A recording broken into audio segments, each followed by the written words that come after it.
MS CHO के लिए MS है। अगर एमएस बहुत अच्छा है तो सब पर लागू किया जाए, अगर अच्छा नहीं है तो बंद कर दिया जाए। क्यों सीएचओ के लिए ही ऐसा भेदभाव क्यों किया जा रहा है? परिवार बोलता है जॉब छोड़ दो, नौकरी छोड़ दो, क्या हमारा नौकरी करने का अधिकार नहीं है? हम रूम पर अकेले रहते हैं, हमें पानी देने के लिए कोई नहीं है। मैं खुद प्रमाणित हूँ, मेरा 2 बार मिसकैरेज हुआ है। मैं इसी बात से मैं मेंटल पीस में नहीं रहती हूँ, मुझे इतना दबाव होता है घर से।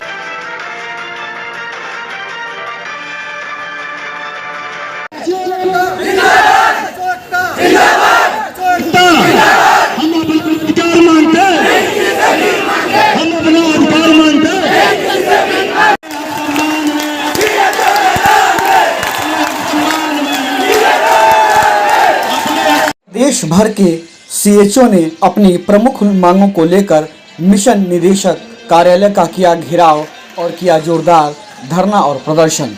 बताते चले कि राजधानी लखनऊ में सीएचओ ने अपनी समस्याओं को लेकर मुख्यालय का घेराव किया और हजारों की संख्या में धरना प्रदर्शन में शामिल रहे। प्रदेश भर में आयुष्मान आरोग्य मंदिर में नियुक्त सामुदायिक स्वास्थ्य अधिकारियों की आम जनमानस के घरों के श्रमिक स्वास्थ्य सुविधा मुहैया कराने के लिए किया गया था। लेकिन आपको बता दें कि समय समय पर सामुदायिक स्वास्थ्य अधिकारियों द्वारा अपनी समस्याओं को लेकर कई बार मंत्रियों और अधिकारियों को ज्ञापन दिया गया, लेकिन अभी तक इनकी समस्याओं का समाधान नहीं हो पाया, जिसके कारण आज लखनऊ में इस तरह का प्रदर्शन और विरोध देखने को मिला। सामुदायिक स्वास्थ्य अधिकारी संघ के प्रदेश अध्यक्ष सनत सिंह ने इस अवसर पर कहा कि शासन स्तर पर कई बार अवगत कराया गया है, लेकिन अभी तक सामुदायिक स्वास्थ्य अधिकारी की मांगों पर कोई कार्रवाई नहीं हुई है। इसलिए इस तरह का प्रदर्शन आज हजारों की संख्या में पूरे प्रदेश से लोग इकट्ठा हुए हैं और प्रदेश भर की जायज मांग जैसे विनियमितीकरण, ट्रांसफर, वेतन विसंगति, आयुष्मान आरोग्य मंदिर पर कार्य की अधिकता को देखते हुए मैन पावर की कमी, एएमएसएफ पर भेदभाव रवैया अपनाते हुए केवल सीएचओ की उपस्थिति ली जा रही है और उनकी मानदेय और कार्य आधारित प्रोत्साहन राशि सिर्फ भ्रष्टाचार का मूल जड़ बनी हुई है। प्रदेश महामंत्री देव तोमर और प्रदेश प्रभारी सुधांशु पांडे ने बताया कि ब्लॉक स्तर और जिला स्तर पर शोषण किया जा रहा है। सामुदायिक स्वास्थ्य अधिकारी का उत्पीड़न बर्दाश्त नहीं किया जाएगा। संघ के वरिष्ठ उपाध्यक्ष कृष्णा मौर्य और अब्दुल मन्नान ने कहा कि सीएचओ का शोषण करने वाले अधिकारियों की खैर नहीं।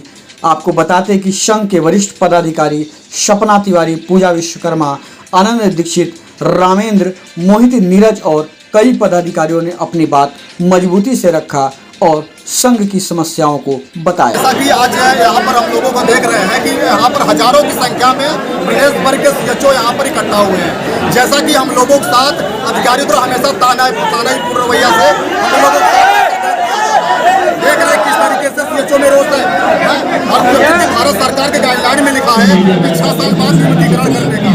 अगर भारत सरकार कह रही है पैसा देने के लिए तैयार है, ये राज्य सरकार की टीम क्या कर रही है? क्यों हम लोग नियमित करने की प्रक्रिया नहीं शुरू कर रही है? जैसा कि यहाँ पर हमारे यहाँ पर महिला सीएचओ है, कुछ मेल सीएचओ है जो 200 से 1000 किलोमीटर दूर अपने घर पर ड्यूटी कर रहे हैं। उनको घर के समीप क्यों नहीं किया जा रहा है? क्यों ट्रांसफर स्टार्ट नहीं किया जा रहा है? जबकि नियमित वालों का हो जा रहा है। संविदा वालों में ऐसा क्या दिक्कत आ रही है जो ये करने को तैयार नहीं है? लेकिन सरकार यह लगातार कर रही है कि स्वास्थ्य व्यवस्थाओं को व्यवस्थित रखने के लिए सारा इंतजाम। देखिए, सरकार सभी व्यवस्थाएं कर रही है, लेकिन जो उनके नौकर साल लोग हैं उनके स्तर से गलत फीडबैक सरकार को देकर इस तरीके से हम लोग साथ किया जाता है। जैसे देखिए अभी हम लोग का एमएस शुरू हो रहा है। एमएस हम लोग का 2 साल से, लेकिन कहा गया था 1 साल के अंदर सबका शुरू होगा। माननीय प्रमुख सचिव जी ने भी कहा था कि जल्द से जल्द एमएस सबका शुरू होगा, लेकिन क्या हुआ? एमएस सीएचओ के लिए एमएस है। अगर एमएस बहुत अच्छा है तो सब पर लागू किया जाए, अगर अच्छा नहीं है तो बंद कर दिया जाए। क्यों सीएचओ के लिए ही ऐसा भेदभाव क्यों किया जा रहा है? अगर अभी तक जो है हमारा पीबैक संपूर्ण रूप से जो है मर्ज नहीं किया जा रहा। उसमें भी अभी पिछला एक धरना हुआ था संयुक्त एनएचएम कर्मी के द्वारा, उसमें बोला गया कि 8000 और 7000 हम लोग इसमें ऐड करेंगे, मगर 8000 7000 से धांधली नहीं रुकेगी, धांधली बिल्कुल खत्म नहीं होगी और ये घोषवाली नहीं मिटेगी। तो अगर पीबीआई मर्ज होना है तो पूरा का। और जिस तरह से प्रेम और बलात्कारों का माहौल बना हुआ है, हम डर चुके हैं। हमारी सुरक्षा किसकी जिम्मेदारी? हमें हमारे परिवार को सौंप दिया जाए। पारिवारिक समस्या भी इतनी आ रही है, परिवार बोलता है जॉब छोड़ दो, नौकरी छोड़ दो, क्या हमारा नौकरी करने का अधिकार नहीं है? हम रूम पर अकेले रहते हैं, हमें पानी देने के लिए कोई नहीं है। मैं खुद प्रमाणित हूँ, मेरा 2 बार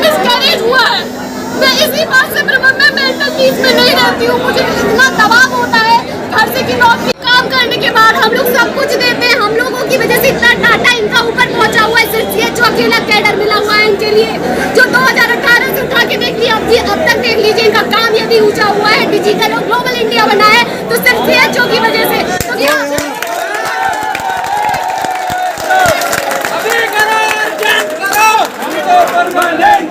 प्रधानमंत्री जी, क्या हमारा हक नहीं बनता नियमितिका?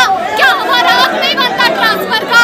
आप कब तक सोचते रहेंगे प्रधानमंत्री जी? अपनी बहनों की रक्षा करें आप। और योगी जी कहते हैं मेरी बहनों बेटी हो, आज इस बहन और बेटी की दरख्वास्त है आपके दरवाजे पे आई है 400 किलोमीटर दूर चल के, फिर मैं मेरा ट्रांसफर कर दीजिए। सिवा कोई एम्प्लॉई MS नहीं लगा रहा है, सिर्फ CHO ही है जो कार्य नहीं कर रहा सरकार की नजर में।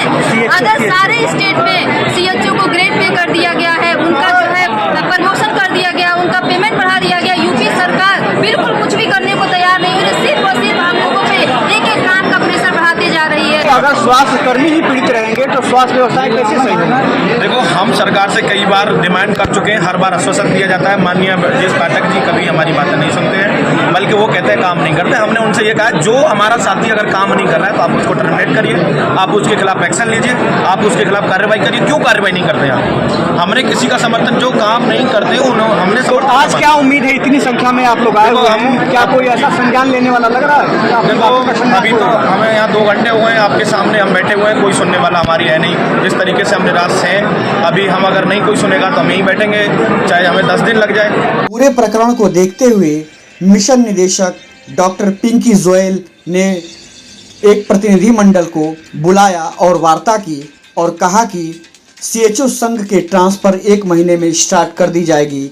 सैलरी और अन्य राज्य की उपेक्षा जो 5000 कम मिलता है उसका डिमांड शासन को भेज दिया गया है। सैलरी और कार्य आधारित राशि को मर्ज करने के लिए एक पोर्टल बनाने का भी काम स्टार्ट हो गया है और भी समस्याओं को जल्द ही दूर किया जाएगा। आप सभी अपना यह धरना और प्रदर्शन खत्म करें, आप सभी की समस्याओं का जल्द से जल्द समाधान किया जाएगा। प्रतिनिधिमंडल ने मिशन निदेशक को यह बताया कि हम सभी की समस्याओं का जल्द से जल्द समाधान हो। यदि 1 महीने में अगर कोई कार्रवाई नहीं होती है तो प्रतिनिधिमंडल पुनः मुलाकात करेगा और अपनी समस्याओं को लेकर हम फिर हाजिर होंगे और फिर धरना प्रदर्शन करेंगे।